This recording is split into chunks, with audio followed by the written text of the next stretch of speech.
সুপ্রিয় দর্শক, আসসালামু আলাইকুম। ডোনার এরিয়া সম্পর্কে আপনাদেরকে কিছু ধারণা দেওয়ার চেষ্টা করব, যে স্থান হতে আমরা চুল তুলে মাথার সামনের দিকে লাগাবো।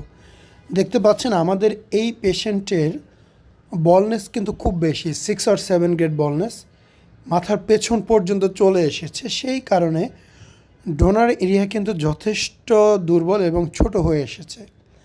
আমরা এখান থেকে জাস্ট যে জায়গাটা সবচেয়ে বেশি স্ট্রং, সেই জায়গা থেকে 2000 গ্রাফট হেয়ার উত্তোলন করব এবং প্রতিস্থাপন করব। এর পরবর্তীতে উনি নিয়মিত ওষুধ সেবন করবে এবং পিআরপি থেরাপি নিতে থাকবে।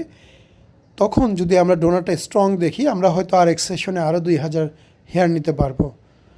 তো 2000 হেয়ার এইখানে যথেষ্ট নয়।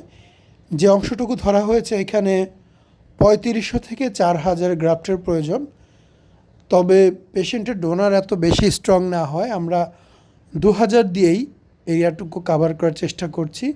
মাঝখানের ওইখানে চুল প্রতিস্থাপন করা হবে না, ওটা বন্ধ করা হলো।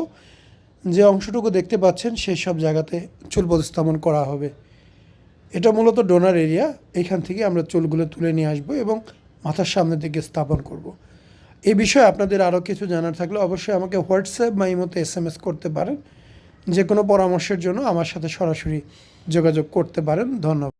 গায়নোকমাসিয়া ছাড়াও আমরা যেসব সেবা দিয়ে থাকি, হেয়ার ট্রান্সপ্লান্ট, টাক মাথায় চুল প্রতিস্থাপন, বিয়ার ট্রান্সপ্লান্ট, মুখে দাড়ি প্রতিস্থাপন, আইব্রো ট্রান্সপ্লান্ট, মেয়েদের ব্রেস্ট বড় এবং ছোট করার অপারেশন, ব্রেস্ট ইমপ্ল্যান্ট এবং ব্রেস্ট রিডাকশন করা হয়, ঝুলে যাওয়া পেট, টামিটাক সার্জারি করা হয়, স্কিন বা ত্বকের সব ধরনের চিকিৎসা করা হয়, chemical peeling, CO2 laser, hydrofacial, hair removal, hair PRP ইত্যাদি।